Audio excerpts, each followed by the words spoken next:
Hi friends, Vivek Singh Rajput आप सभी के अपने VS अड्डा पे स्वागत करता हूं। तो दोस्तों, आज का डेली करंट अफेयर लेकर आया हूं। 9 नवंबर का है। तो आज का पहला सवाल हम लेते हैं कि हाल ही में ICC द्वारा जारी की गई मेंस ODI प्लेयर रैंकिंग में पहले पायदान पर कौन, मतलब कहने का मतलब हुआ कि अभी जो ICC के द्वारा जो भी लॉन्च किया गया है, रैंकिंग का लिस्ट दिखाना गया, तो सबसे पहले टॉप पे कौन रहे हैं, जो प्लेयर कौन है? तो सर वो कोई और नहीं, फोटो देख के ही आपको पता लग रहा होगा ये, बल्कि कौन है सर? तो ये है आपके शुभमन गिल। कौन है सर? शुभमन गिल। अब थोड़ा इसके बारे में देख ले कि ICC द्वारा जारी की गई मेंस ODI प्लेयर रैंकिंग में भारत के शुभमन गिल दुनिया के नंबर 1 बल्लेबाज बने हैं।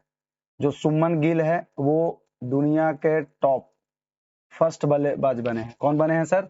तो शुभमन गिल बने हैं। और देख लेते हैं कि मेंस ODI प्लेयर रैंकिंग में कौन कहाँ पे है। तो फर्स्ट नंबर पे सर शुभमन गिल है, ठीक है। सेकेंड नंबर पे बाबर आजम है। थर्ड नंबर पे है सर आपका क्विंटन डिकॉक।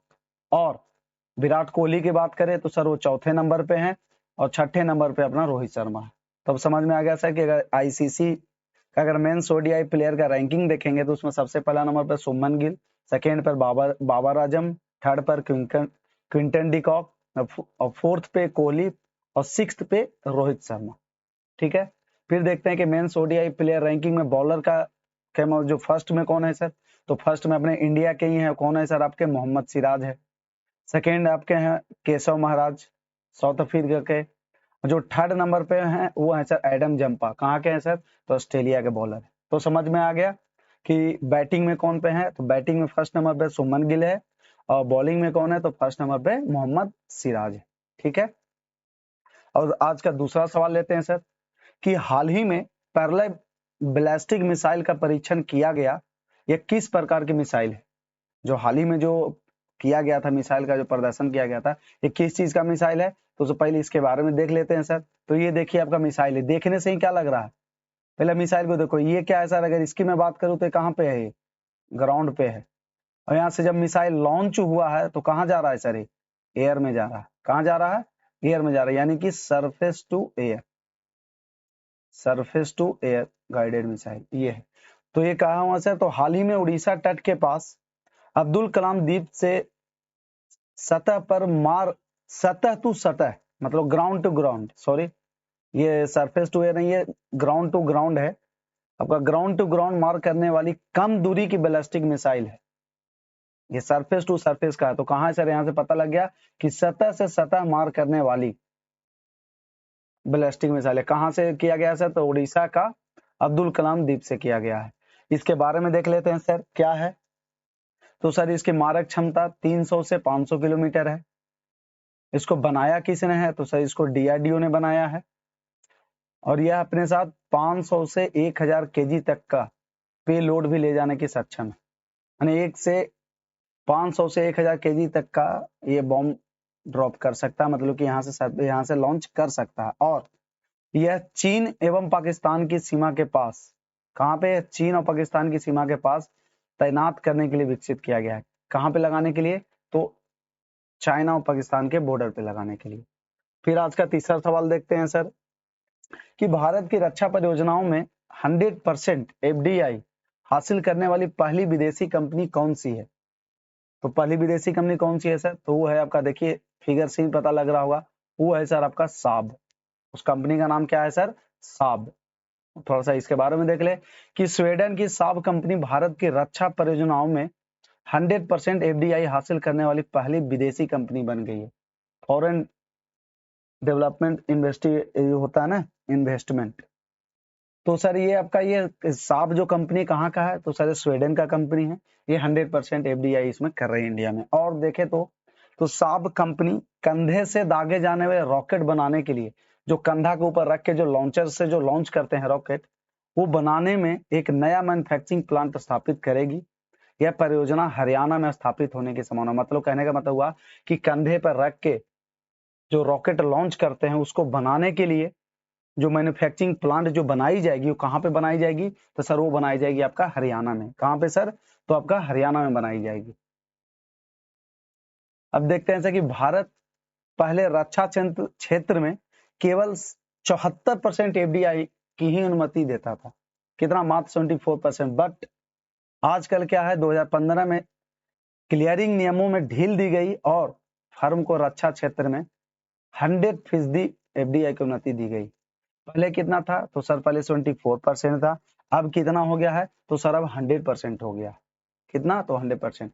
अब नेक्स्ट देखते हैं सर कि हाल ही में Asia Pacific human development report किसके द्वारा जारी की गई?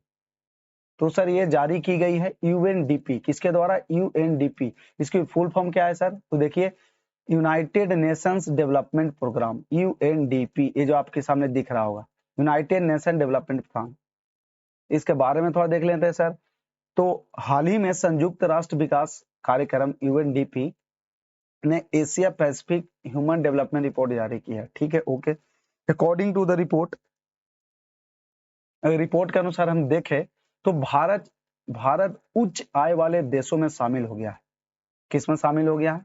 हाई इनकम वाला कंट्रीज में शामिल हो गया, परंतु आय और संपत्ति में असमानता में भी अत्यधिक वृद्धि भी देखी जा रही है। मतलब कहने का मतलब कि इनकम, मतलब खर्च में और इनकम में, दोनों में काफी गैपिंग देखा जा रहा है। ठीक है, ये कौन बता रहा है? तो सर रिपोर्ट बता रहा है। और क्या है सर इस रिपोर्ट में? तो देखिए, वर्ष 2000 से लेकर वर्ष 2022 तक भारत में प्रति व्यक्ति आय $442 से बढ़कर $2389 हो गई। ठीक है, अच्छी बात है भाई। और 2004 से वर्ष 2019 के बीच गरीबी 40% से घटकर 10% रह गई। ठीक है, और क्या है सर?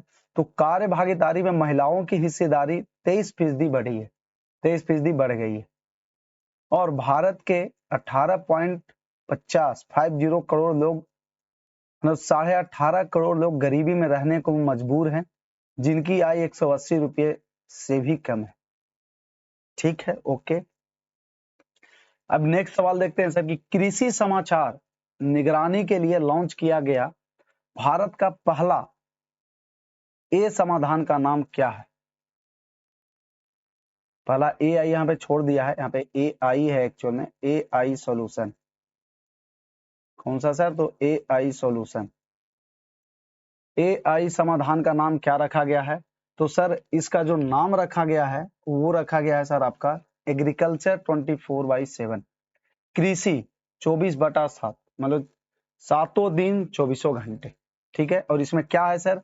तो कृषि और विकास कल्याण मंत्रालय ने स्वचालित कृषि समाचार निगरानी और विश्लेषण के लिए भारत का पहला आर्टिफिशियल इंटेलिजेंस कृत्रिम बुद्धिमत्ता संचालित समाधान कृषि 24/7 लॉन्च किया। ठीक है, ओके, बहुत बढ़िया। और देखते हैं सर कि चर्चा में रहा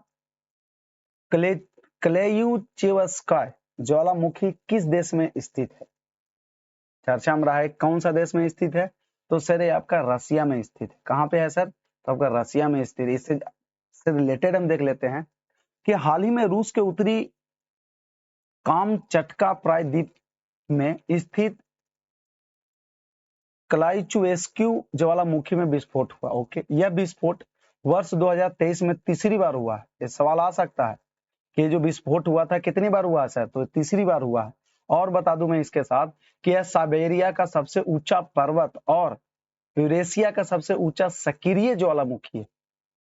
इस पॉइंट को हम नोट कर लेना कि साइबेरिया का सबसे पहले तो साइबेरिया का सबसे ऊंचा पर्वत है, पहला चीज।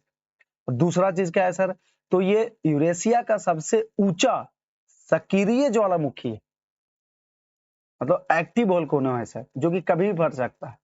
और बोले तो विश्व के प्रमुख ज्वालामुखी कौन कौन सा है सर? तो देखिए, माउंट कोटोपैक्सी इक्वाडोर में है, माउंट एंटेना इटली में है, डेमवंद ईरान में है, पोप म्यांमार में है, फ्यूजियाना जापान में है, मोना लोवा हवाई द्वीप में, हवाई में है। ठीक है, इसमें क्या है सर? तो देखिए इसमें जो आप देख रहे हैं सक्रिय मतलब कि एक्टिव वोल्केनो है, शांत मतलब कि शांत है, शुष्क है एकदम, इनएक्टिव वोल्केनो हुआ। तो एक्टिव की बात करें तो माउंट हो गया, mount Cotopaxi, mount Etna, Fujiyama, ये सब हो गया सर। ठीक है, चलो नेक्स्ट देखते हैं सर। आज का 7वां जो सवाल है कि हाल ही में विजाग नेवी मैराथन का 8वां संस्करण कहाँ आयोजित हुआ है? हाल ही में जो विजाग नेवी मैराथन का जो 8वां संस्करण कहाँ आयोजित हुआ है? तो सर वो आयोजित हुआ है आपका कहाँ पे? तो सर वो आयोजित हुआ वाराणसी में। कहाँ पे सर? वो आपका वाराणसी में हुआ है सर। इसमें क्या है? तो हाल ही में विजाग नेवी मैराथन का आयोजन आंध्र प्रदेश के विशाखापत्तनम में किया गया। कहाँ पे किया गया? सॉरी, ये विशाखापत्तनम है, गलत है, वाराणसी नहीं, ये आपका विशाखापत्तनम है। कौन सा है सर? तो ये आपका विशाखापत्तनम है। ठीक है, कौन सा है सर? तो ये विशाखापत्तनम है। ठीक है, ये कहाँ है? तो ये आंध्र प्रदेश में है सर।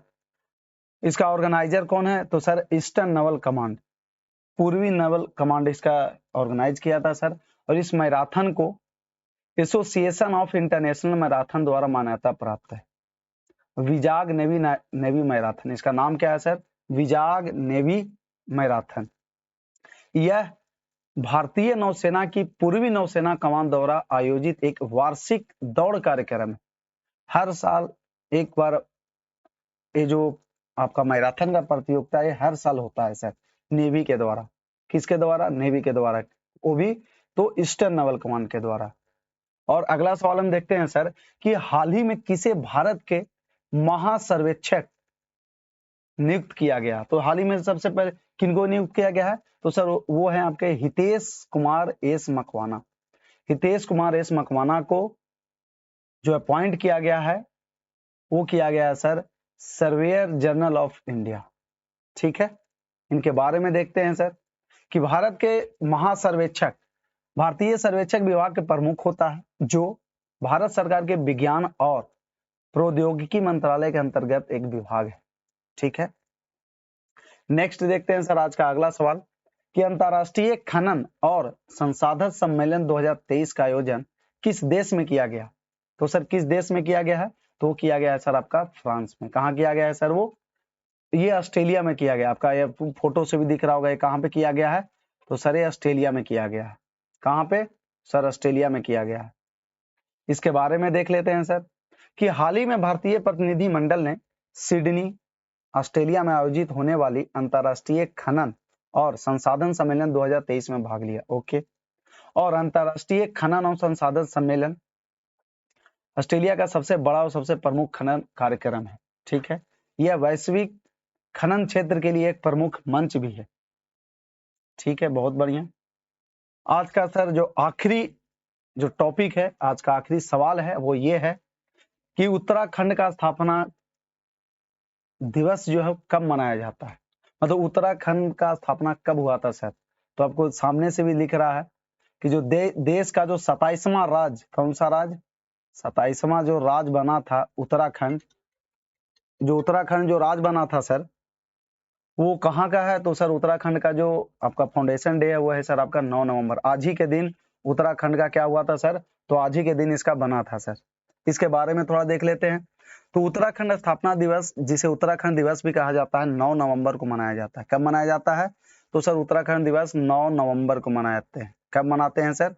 तो 9 नवंबर को मनाते हैं। इसके बारे में थोड़ी जानकारी ले लेते हैं सर।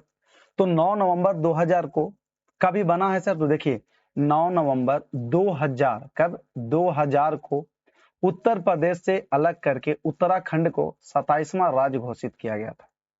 मतलब 2000 को 9 नवंबर का अलग हुआ था, उत्तराखंड राज्य बना था। ठीक है, और वर्ष 2007 में इसका नाम उत्तरांचल के स्थान पर उत्तराखंड कर दिया गया था। मतलब 2007 में इसका जो नाम था वो उत्तराखंड, उत्तरांचल से बदल के इसको क्या कर दिया गया? उत्तराखंड बना दिया गया। ठीक है, और उत्तराखंड की राजधानी कहाँ है? तो सर उत्तराखंड की राजधानी देहरादून है सर। कहाँ है सर? तो देहरादून है। और उत्तराखंड के गवर्नर कौन है सर? तो उत्तराखंड के गवर्नर हैं sir lieutenant general Gurmeet Singh. कौन है सर? तो लेफ्टिनेंट जनरल गुरमीत सिंह। और वहां के अगर चीफ मिनिस्टर की बात करें सर, तो उत्तराखंड के जो चीफ मिनिस्टर हैं सर वो कोई और नहीं बल्कि श्री पुष्कर सिंह धामी। कौन है सर? तो श्री पुष्कर सिंह धामी जी हैं। अगर आपको इस पूरे क्लास से रिलेटेड कहीं पे भी कुछ भी डाउट हुआ होगा तो प्लीज आप हमें जरूर एक बार मैसेज कर दीजिए या कमेंट कर दीजिए, हम आपका पक्का डाउट क्लियर कर देंगे। अगर कोई भी टॉपिक पे चाहते हैं कि सर इस टॉपिक पे कोई स्पेशल वीडियो बनाया जाए तो आप हमें जरूर कमेंट करें। आई विल ट्राई कि मैं उसमें अपना बेस्ट दूं। तो इतना हमारे साथ बने रहने के लिए आप सभी का तहे दिल से शुक्रिया, और आप सभी का भी सर अड्डा पे जुड़ने के लिए तहे दिल से शुक्रिया। हम फिर मिलते हैं अगले क्लास में अगले टॉपिक के साथ। तब तक के लिए bye bye, take care, keep signing out. जय हिंद।